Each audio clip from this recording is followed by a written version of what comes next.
नरेंद्र पट्टा इमली टोला वाले।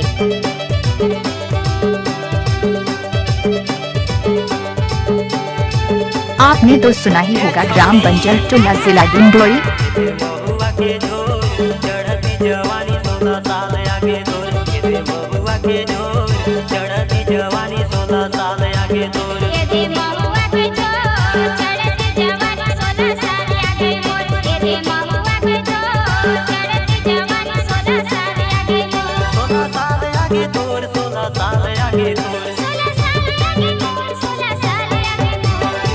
नाच ना वो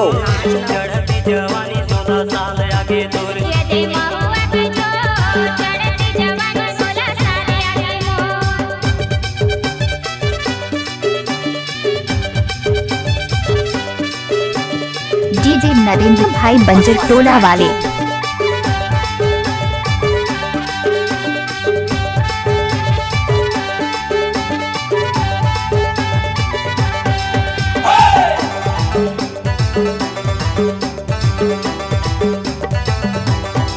डीजे नरेंद्र साड़ी तोर लादी हवे साया देख पार टोला छौड़ी मोला लागी माया। सही में हाँ जी की माया में फसाए रे मोला लगले डली की पटाए रे मोला।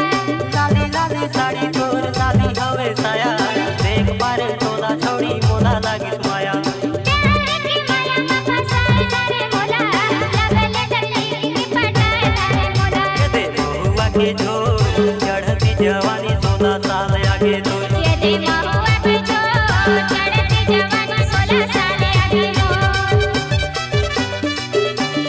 डीजे नरेंद्र पट्टा बंजर टोला वाले। आपने तो सुना ही होगा ग्राम बंजर टोला जिला डिंडोरी।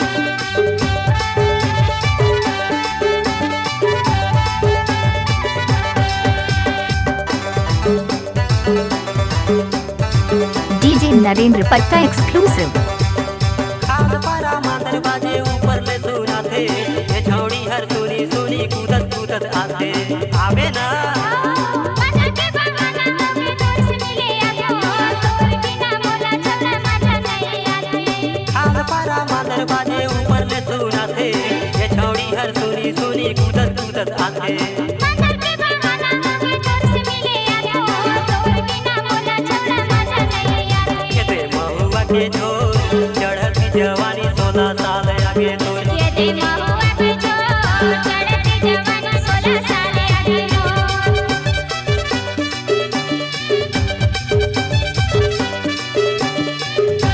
डीजे नरेंद्र पट्टा बंजर टोला वाले।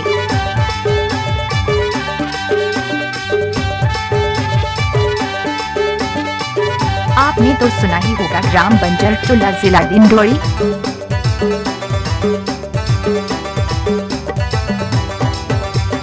चले आवे हमर पारा सांझ बिहाने करम खेला हूँ तो रोज दिन आवे।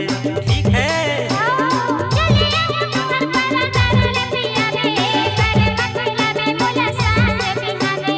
चले आवे हमर पारा सांझ बिहाने करम खेला हूँ तो रोज दिन आवे।